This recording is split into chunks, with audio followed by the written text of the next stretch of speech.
Hello friends, मैं विकास कुमार आप सभी का स्वागत करता हूं my YouTube channel Mathura coaching centre में।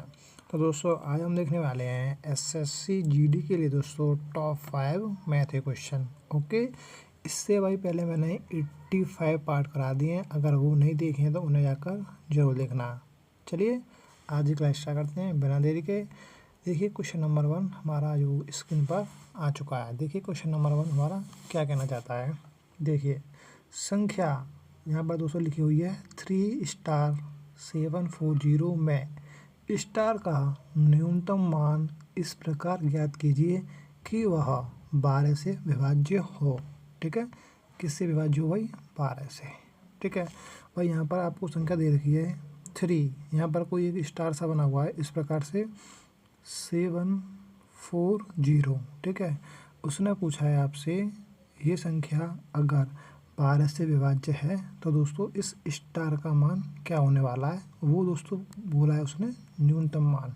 ठीक है, तो आप ये बताइए अगर ये संख्या अगर दोस्तों 12 से डिवाइड है तो दोस्तों मैं कह सकता हूँ कि इसके फैक्टर से इसको संख्या को डिवाइड होना पड़ेगा। यानी कि अगर ये संख्या अगर 12 से डिवाइड है तो दोस्तों इसके फैक्टर से डिवाइड होना पड़ेगा, यानी 4 से भी डिवाइड होना पड़ेगा और 3 से भी डिवाइड होना पड़ेगा। ठीक है, तो देखिए 4 का रूल क्या कहता है, अगर कोई भी नंबर्स अगर 4 से डिवाइड है तो उसके दोस्तों पीछे के 2 अंक डिवाइड होने चाहिए। ठीक है, अगर मैं इस संख्या को दोस्तों अगर 4 से चेक करूं तो पीछे के 2 अंक ही चेक करके देखूंगा, ना कि पूरी संख्या को डिवाइड करूंगा।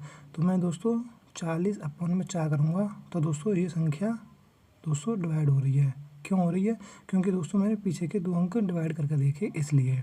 ओके, अगर दोस्तों ये संख्या अगर मुझे 3 से देखनी है तो 3 का रूल क्या कहता है? 3 का रूल दोस्तों कहता है जो भी संख्या के अंक हैं अगर उन अंकों का योग अगर 3 से डिवाइड हो जाता है तो वो संख्या हमारी दोस्तों डिवाइड हो जाएगी। ठीक है, तो मैं अगर देखूँ 7 और 4 11 है। ठीक है भाई, 11 और एक जहाँ पर देखिए 3 13 है। ठीक है, अब 3 में दोस्तों ऐसी कौन सी संख्या जोड़ूँ जो दोस्तों किससे डिवाइड हो जाए, हमारी 3 से डिवाइड हो जाए। तो भाई न्यूनतम संख्या वो क्या होगी ये बताइए आप यहाँ पर देख के। देखिए 7 और 4 11 हो गए और 11 और 3 कितने हो जाएंगे भाई? 14। यहाँ पर दोस्तों मैं मिस्टेक कर रहा हूँ, देखिए यहाँ पर आप कहिए दोस्तों ये 13 नहीं होगा, यहाँ हो जाएगा भाई कितना? 14। ठीक है, देखिए 7 और 4 11 और 3 कितने हो जाएंगे भाई? 14। अब मुझे बताइए मैं इसमें दोस्तों कौन सी न्यूनतम संख्या जोड़ूँ जो दोस्तों इन अंकों का दोस्तों जो सम है वो 3 से डिवाइड हो जाए। अगर मैं इसमें 1 जोड़ दूँ, ठीक है, तो दोस्तों ये क्या हो जाएंगे दोस्तों, इसके अंकों का योग हो जाएगा भाई 15, जो कि दोस्तों 3 से डिवाइड है। तो मैं यहाँ पर कह सकता हूँ ये दोस्तों स्टार की जगह जो अंक रहा होगा वो रहा होगा 1। अगर मैं इसकी जगह 1 रख देता हूँ तो मेरी जो ये संख्या है यानी 31,740 ये दोस्तों 12 से डिवाइड हो जाएगी, यानी हमारा option number D correct answer. ठीक है, तो क्वेश्चन नंबर 2 देख लेते हैं। क्वेश्चन नंबर 2 हमारा क्या कहने वाला है, x, y और z का औसत 2x है। यदि y और z का औसत 20 है तो x का मान कितना है? ठीक है, तो ये भी देखिए क्वेश्चन ईजी है। देखिए क्या क्या कहना चाहता है, एक दोस्तों आपका x है और एक y है और एक z है। इसका जो आपको एवरेज दे रखा है वो दे रखा है आपको 2x। ठीक है, तो मैं अगर पूछूँ आपसे इसका टोटल कितना हो जाएगा, इनका भाई टोटल कितना हो जाएगा, x plus y plus z, इनका टोटल हो जाएगा भाई 6x।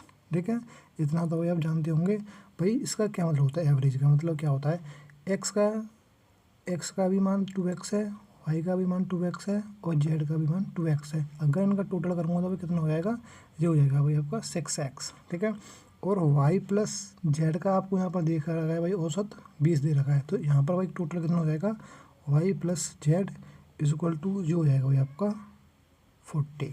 ठीक है, तो भाई आपसे पूछा क्या है, आपसे पूछा दोस्तों x का मान। ठीक है, तो यहाँ पर दोस्तों हम करेंगे घटाने पर। ठीक है, इसी इक्वेशनों को हल कर लेंगे, माइनस माइनस माइनस, इस y से ये y कट जाएगा, z से ये z कट जाएगा, तो भाई बचा क्या हमारा, यहाँ बच जाएगा x इक्वल टू 6 माइनस 40। ठीक है, तो मैं यहाँ कह सकता हूँ यहाँ से हो जाएगा भाई 5x इक्वल टू 40 या x इक्वल टू 8। ठीक है, यानी x की वैल्यू हमारी कितने निकल कर आई भाई 8, यानी option number D correct answer. Okay, तो तो चलिए नेक्स्ट क्वेश्चन देख लेते हैं। क्वेश्चन नंबर थर्ड देखिए क्या कहने वाला है, इम्पोर्टेंट क्वेश्चन है। देखिए, रुपये 2 लाख के मूलधन पर 3 वर्ष के लिए 8% वार्षिक की दर से साधारण ब्याज कितना होगा। ठीक है, यानी आपसे पूछा है भाई क्या, सिंपल इंटरेस्ट। ओके, तो भाई मैंने आपको कई बार बताया है सिंपल इंटरेस्ट दोस्तों क्या होती है। सिंपल इंटरेस्ट दोस्तों कुछ नहीं होता है, बस आपको मैं बता देता हूँ। देखिए कई बार होता है टाइम इनटू रेट, यानी दर, ये होती है हमारी भाई साधारण ब्याज। बस क्या होती है, रेट और टाइम का मल्टीपल। ठीक है, अगर इस कैलकुलेशन को दोस्तों अगर आप मूलधन पर कर दोगे तो हमारा भाई क्या निकल कर आता है, वो निकल कर आती है हमारी साधारण ब्याज। जैसे कि इस क्वेश्चन में समझाता हूँ, 2 लाख रुपए हैं, 2 लाख। ठीक है, तो भाई 2 लाख पर कितने जीरो आएंगे ये आपको पता होना चाहिए, 5 जीरो जाएंगे। ठीक है, अब देखिए क्या है, यहाँ टाइम दे रखा है भाई आपको 3 इंटू आपको यहाँ पर परसेंट दोस्तों रेट कितना दे रखा है 8%, यहाँ कर देंगे 8%। तो इनका मल्टीपल कितना हो जाएगा भाई 8 3 24 यानी 24%। ठीक है, तो हमें जो 2 लाख पर दोस्तों 24% साधारण ब्याज मिलेगी हमें। ठीक है, तो ये 24% दोस्तों यहाँ पर हमें कैलकुलेट करना है किस पर, ये आपके दोस्तों 2 लाख रुपये, 2 लाख रुपये पर। ओके, तो यहाँ हो जाएगा 2 लाख इंटू 24%। ठीक है, 2 जीरो से 2 जीरो कट जाएंगे और 24 दूनी 48, यानी कि आपका जो साधारण ब्याज रहा होगा वो रहा होगा option number C correct answer. ठीक है, तो नेक्स्ट क्वेश्चन देख लेते हैं। क्वेश्चन नंबर 4 जो भी है नंबर्स नहीं लिखे हुए हैं, देखिए क्या कहना चाहता है, चलिए पढ़ लेते हैं। यदि 4 संख्या 39, 117, 17 और y का समानुपात में है तो y का मान ज्ञात कीजिए। ठीक है, भाई क्या है समानुपात में, इसका क्या मतलब है, यानी ये संख्या दोस्तों इस प्रकार से लिखी हुई है 39 अनुपात 117 और समानुपात 17 अनुपात y।